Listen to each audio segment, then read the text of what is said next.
She's your favorite hostage negotiator, former FBI Senior Special Agent Pat Papanopoulos. Thanks for being here, everybody.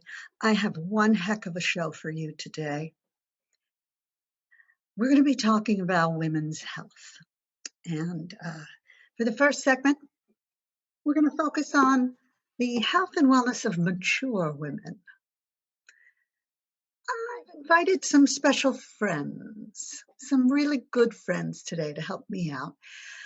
Some of you know the story. A long time ago, we had some unusual occupations for women, especially way back then. But, unbeknownst to each other, we were all booked on the Phil Donahue show to talk about our unusual careers. We hit it off. I didn't know any of these women, but on that appearance on Phil, we clicked. And we've been fast friends ever since. I was FBI Senior Special Agent Pat Papanopoulos. Here's what I looked like back in the day. Joining me is my old friend, alligator wrestler and animal rights activist, Allegra Mibito. Way back when, we called her Legs. We still do. Come in and say hello, Allegra. Also with us today, submarine chef and best-selling cookbook writer, Officer Sally Marie Sedgwick. Here she is, right around the time she enlisted. Get in here, Sally.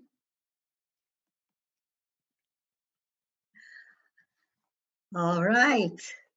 Right, and rounding out our quartet, renowned odor tester and research specialist, Dr. Lorraine Makovitz.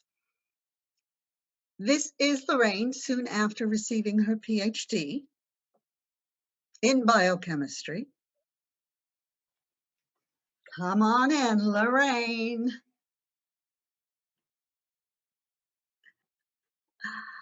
Thank you so much for helping me and being here today.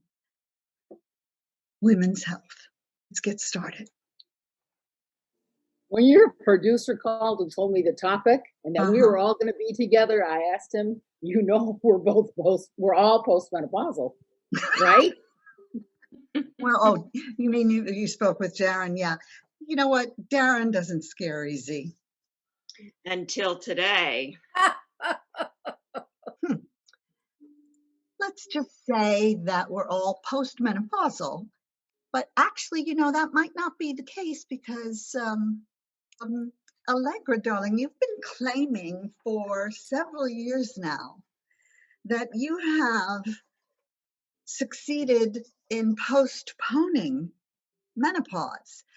Now, you know that we love you, and you look fabulous, by the way. Doesn't she look fabulous, ladies? She looks fabulous, right? Okay. Definitely. But really, how on God's earth have you managed to do this? I mean, in the spirit of women's health, please, please, please, please share with us your secrets, how you have maintained eternal ovulation. Oh. And please don't tell the people that you are a vampire like you did in the 90s, because I think even the only person who believed that was Rosie O'Donnell. Oh, right? We've known each other for so long. You all know that I haven't worn any underwear in 40 years, right? And that's just kept me free and breezy and feeling young. Well, I haven't bathed at all in 40 years. And that's really the secret to stopping menopause in its tracks. As an animal activist, I've spent a lot of time observing animals in the jungle, in the desert, with my friend Jane Goodall. And Jane is 117 years old. She is not. No. Doesn't she look fabulous?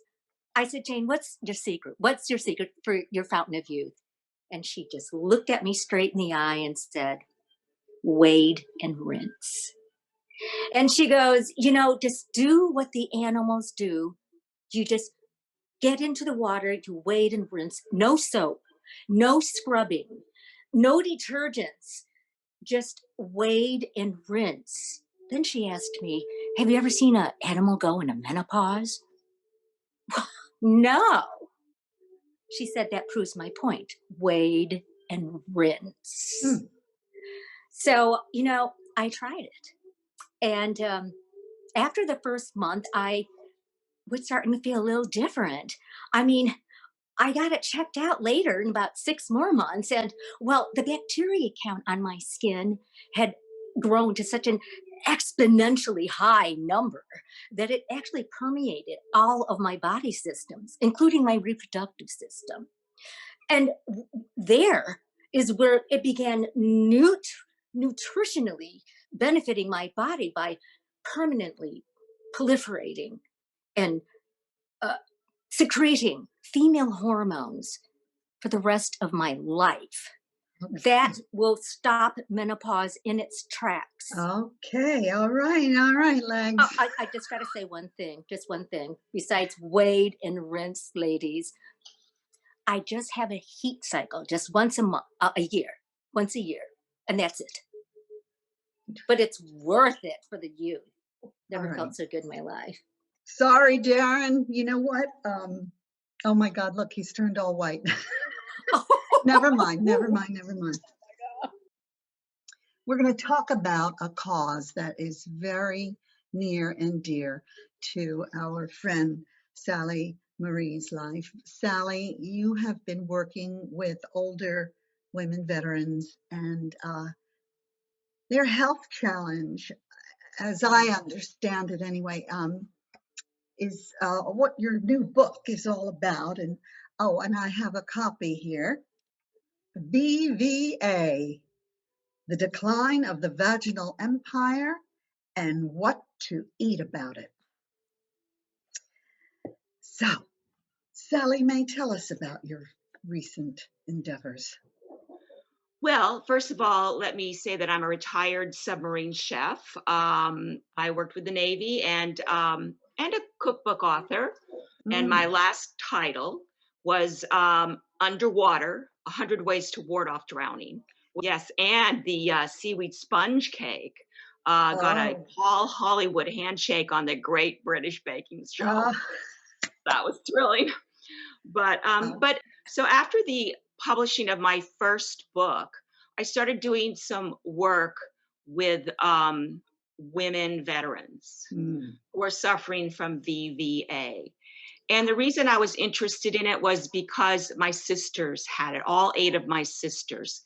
Now, this is a condition called vulvovaginal atrophy, and it is created by decreased hormones postmenopausal in a woman's body. And it has symptoms like dry vagina and decreased libido and itchy skin, and some people even have excessive drooling. At any rate, I worked with these veterans, and I decided that I wanted to write a cookbook for them with foods that they could eat, with recipes that they could cook to help their condition. Fantastic. So what I have put in my book are aphrodisiacal foods, all right? Foods that might trigger hydration of the vagina. So if your vajayjay has lost its juice, if your pussy's a little parched, well, that's just the way the coochie crumbles. Oh my goodness. Thank you so much, Sally Mae. My pleasure. And Officer Sally Mae Sedgwick's book comes out next spring, but you can pre-order it on Amazon. And I know I'm definitely going to do that. So this next area it's really trending now. And my next guest, odor specialist and researcher in the field, Dr. Lorraine Makovitz. And let's just say, Lorraine smelled something, and now she's going to share with you her personal brush with leaky gut syndrome. Thank you, Lorraine. Oh, thank you so much, Pat. You know, I wanted to tell people about leaky gut syndrome for a long time and how it relates to my very unusual profession. When I really became an odor tester, I was a consultant for a special task force with the NYPD, and I would smell the victim of a crime, and then in the lineup, instead of using facial identity, I would stick my nose in the suspect's armpit and nail the perpetrator every time. Right. And, you know, and I'm not really absolutely sure what leaky gut syndrome really is, but if your gut is leaking, you can be sure it stinks up in here or there or somewhere. Yeah, absolutely. Yeah. And Lorraine, we believe in science. Thank you so much. But I really do want to thank all of you for being here. Women's health is so important. Oh, Darren, do we have time for our Kegels? No. Okay. When we come back, we will do our Kegels, ladies. Cher's coming on, and she is going to share with us her bone density scores. So stay right where you are. We'll be right back.